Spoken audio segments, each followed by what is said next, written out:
لیکن ماہ رجب کے حوالے سے معاشرے کے اندر بہت سے اشکالات، بدعات، رسوم رواج مشہور ہیں۔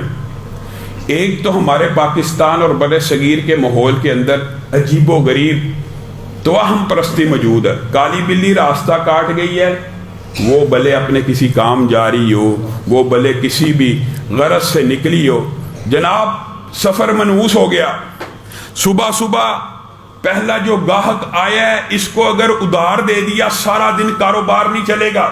یہ ساری کی ساری توہم پرستی بر صغیر پاک و ہند کا نتیجہ، حتیٰ کہ بعض باتیں نبی کریم نے تو کہہ دیا نحوست کسی چیز میں نہیں ہے، الو میں نہیں ہے، سفر کے مہینے میں نہیں ہے، وغیرہ وغیرہ۔ بعض مخالفتیں ایسی ہیں کہ حدیث میں جس چیز کی فضیلت ہے اس سے برعکس معاشرے میں مشہور ہے۔ شام کو گھروں میں جی جھاڑو نہ دینا رزق ختم ہو جاتا ہے۔ نبی کریم تو چاہتے ہیں تمہارے صحن صاف ہو جائیں، تم کہتے ہو جھاڑو نہ دینا۔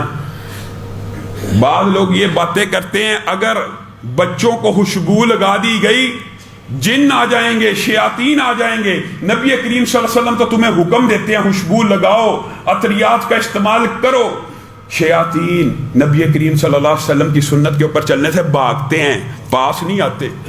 حتیٰ کہ بعض بزرگوں کے منہ سے بھی یہ الفاظ نکل جاتے ہیں زیتون کا تیل زیادہ استعمال کیا جائے گا، کلونجی زیادہ استعمال کیا جائے گی تو کیا ہو جائے گا جناب، گھٹنوں میں درد شروع ہو جائے گی، بلڈ پریشر بڑھ جائے گا۔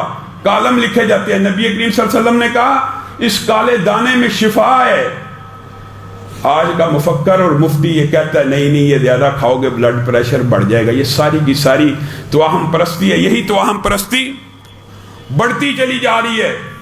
کس طرح جی 22 رجب کو بہت سی کہانیاں گڑی ہوئی ہیں۔ 22 رجب کے جی کنڈے ہوتے ہیں، کوئی کہانی نہیں ملی۔ امام جعفر صادق کے ساتھ ایک بات منسوب کر دی، کبھی عورت کی بات، کبھی ایک صحابی کی بات، معاذ اللہ۔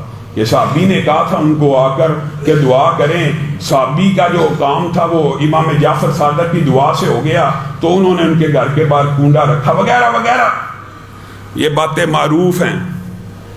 یاد رکھیے 22 رجب کو اسلامی تاریخ کے اندر کوئی ایسا واقعہ بھی نہیں ہوا کہ جس کی وجہ سے اس دن کو ہمارے ہاں کا ایک فرقہ باقاعدہ کنڈوں کے نام سے مناتا ہے۔ 22 رجب کے جی کنڈے ہوتے ہیں۔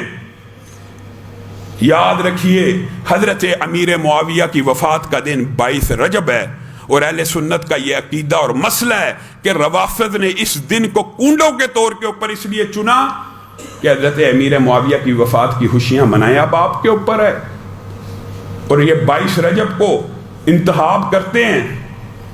علامہ شہید کا جو جلسہ تھا 22 رجب ہی کے دن وہاں پہ بم بلاسٹ ہوا تھا۔ یہ جو تاریخیں ہوتی ہیں نا خاص طور پہ روافض کے ہاں، یہ حضرت امیر معاویہ کے وفات کے علاوہ اسلامی تاریخ کے اندر کوئی ایسا واقعہ موجود نہیں ہے کہ جس کی وجہ سے یہ کنڈے کیے جائیں۔ اچھا جی یہ جی بڑی اہمیت حرمت کا مہینہ ہے، اس پہ کوئی انکار نہیں، لیکن میرے بھائیوں یہ بات یاد رکھو نبی کریم صلی اللہ علیہ وسلم دین پورا اور مکمل دے کے گئے ہیں۔ ہمارے معاشرے میں یہ بات تو مشہور ہے کہ نبی کریم نے پوچھا میں نے دین پورا پہنچا دیا؟ صحابہ نے کہا پورا پہنچا دیا۔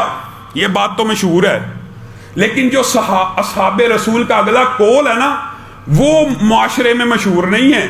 اصحاب رسول نے نبی کریم صلی اللہ علیہ وسلم سے جب یہ سنا کہ نبی کریم ہمیں گواہ بنا کے کہہ رہے ہیں کہ میں نے دین پورا پہنچا دیا ہے کہ نہیں، تو صحابہ نے ایک تو یہ کہا ہم گواہی دیتے ہیں کہ آپ نے دین پورا پہنچا دیا ہے، اور ساتھ میں ایک جملہ اور کہا وہ بھی آپ کو یاد رکھنے کی ضرورت ہے، اے نبی محترم پھر آپ بھی گواہ رہنا، اگر آپ نے دین پورے کا پورا پہنچا دیا ہے تو آپ کے صحابہ نے اس دین کے اوپر پورے کا پورا عمل بھی کر دیا ہے۔ یہ جملہ نہیں بتایا جاتا۔ نبی کریم صلی اللہ علیہ وسلم کے دور میں دین مکمل اس طرح نہیں ہوا کہ صرف دین بتلایا گیا، بلکہ اس کے اوپر پورے کا پورا عمل بھی ہوا ہے۔ اب ہر وہ عمل جو اس دور سے باہر ہوگا وہ کسی مولوی کے ذہن کی اختراعات ہو سکتی ہے، وہ کسی مولوی کے دماغ کا فلسفہ کہہ لیں، فتنہ کہہ لیں، فطور تو ہو سکتا ہے، لیکن اس کے بارے میں نہ نبی کریم صلی اللہ علیہ وسلم نے بتایا، نہ صحابہ رسول نے بتلایا۔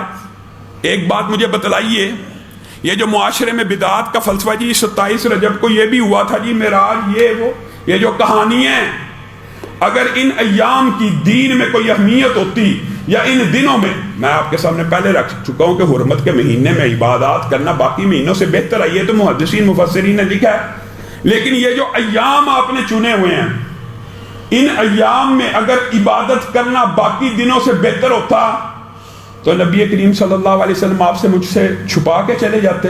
کیا انبیاء کا یہ مقام ہوتا ہے کہ انبیاء کو اللہ کسی چیز کا حکم دے دے اور پھر نبی وہ چیز چھپا کے چلے جائیں؟ یہ نہیں ہوتا۔